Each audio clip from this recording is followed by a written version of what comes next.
Қайырлы күн, құрметті тыңдаушылар. Сіздермен бірге бүгін мен Алматы облысы тіл оқу әдістемелік орталығы еңбекші Қазақ аудандық филиалының оқытушысы Балжан Жақсылық қызы Ахметова. Бүгінгі біздің сабағымыздың тақырыбы саяхатқа шығар алдында. Грамматикалық тақырып көру модальдік етістігі. Сабақта кездесетін жаңа сөздермен таныс болыңыздар, менімен бірге қайталап отырыңыздар. Мәдениет, тарих, құм, серіктес жолаушы, теңіз жағасы, тарихи жерлер, құм қалашық, көрнекі жерлер. Жаңа сөздермен таныс болсаңыздар, сабағымызға қатысты бірінші тапсырма бойынша берілген мәтінді менімен бірге оқып отырыңыздар. Мен саяхаттауды ұнатамын. Саяхаттау ел жер аралау ғана емес, сонымен қатар уақытты қызықты өткізу. Саяхаттау кезінде сен өзің білмейтін көп нәрселерді көресің, танысасың. Әр адам әртүрлі саяхат түрін қалайды. Мысалы, бір адамдар экотуризмді қаласа, ал енді бір адамдар танымдық туризмді қалайды. Мәтінді оқып болсаңыздар, екінші тапсырма берілген сұраққа жауап беріп отырыңыздар. Саяхатқа шығар алдында не істеу керек?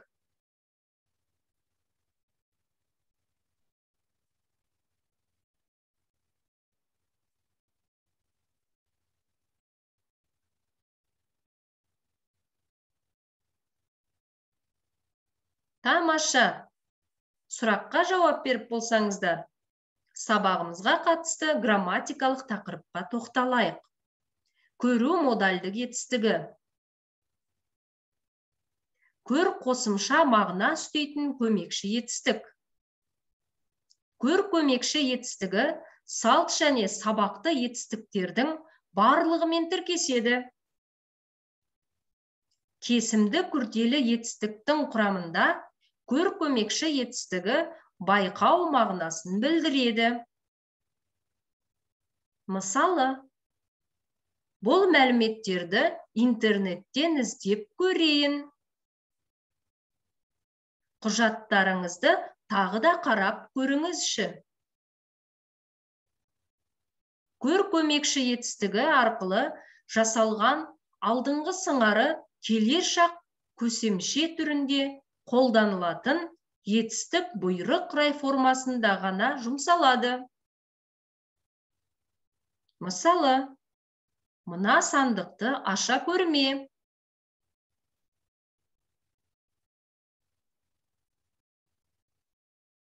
Сабағымызға қатысты үшінші тапсырма. Берілген сұрақтарға жауап беріп отырыңыздар.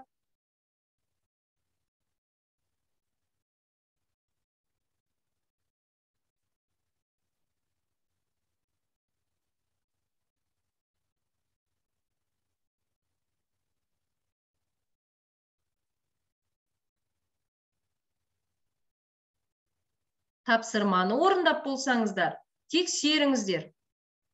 Мына кітапты оқыдыңыз ба? Аты қызық екен, оқып көрейін. Сен менімен бірге тауға баратын болдың ба? Білмеймін. Ойланып көрейін. Келесі аптада демалысқа шықсам бола ма? Бастықтан сұрап көрейін. Сымбат, сен ойланып көр, жаман ұсыныс емес.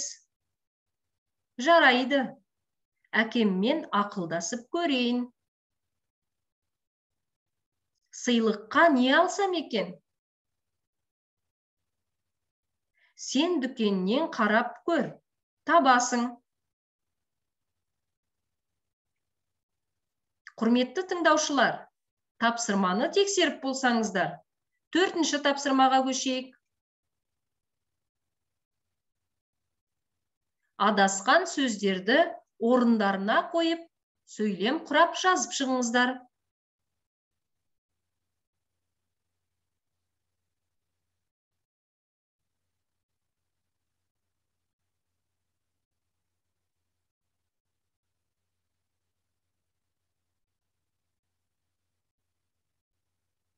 Тапсырманы орындап болсаңыздар, тексеріңіздер. Мен достарыммен шетелге саяхатқа шығып көрмекпін. Тарихи қалаға барып көремін. Өмірімде шетелге ең бірінші саяхатым. Ол жерде құм қалашыққа, теңіз жағасына, мәдениет орталығына барамыз. Тапсырманы тексеріп болсаңыздар, 5-ші тапсырма. Диалогты менімен бірге қайталап оқып отырыңыздар.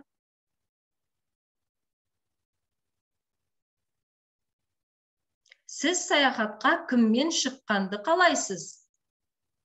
Отбасыммен шықсам деймін. Демалысқа досыңызбен бірге барып көрдіңіз бе? Жоқ, тек отбасыммен барып көргенмін. Жақсы, диалогты оқып болсаңыздар, назарларыңызға үй тапсырмасы. Берілген суреттерге мұқият болыңыздар. Төменде берілген сөздерді оқыңыз. Сізге саяхаттаған кезіңізде қасыңыздағы адамның қандай мінезі ұнауы мүмкін. Құрметті тыңдаушылар, бүгінгі біздің сабағымыз осымен аяқталды. Келесі сабақта кездескенше сау болыңыздар.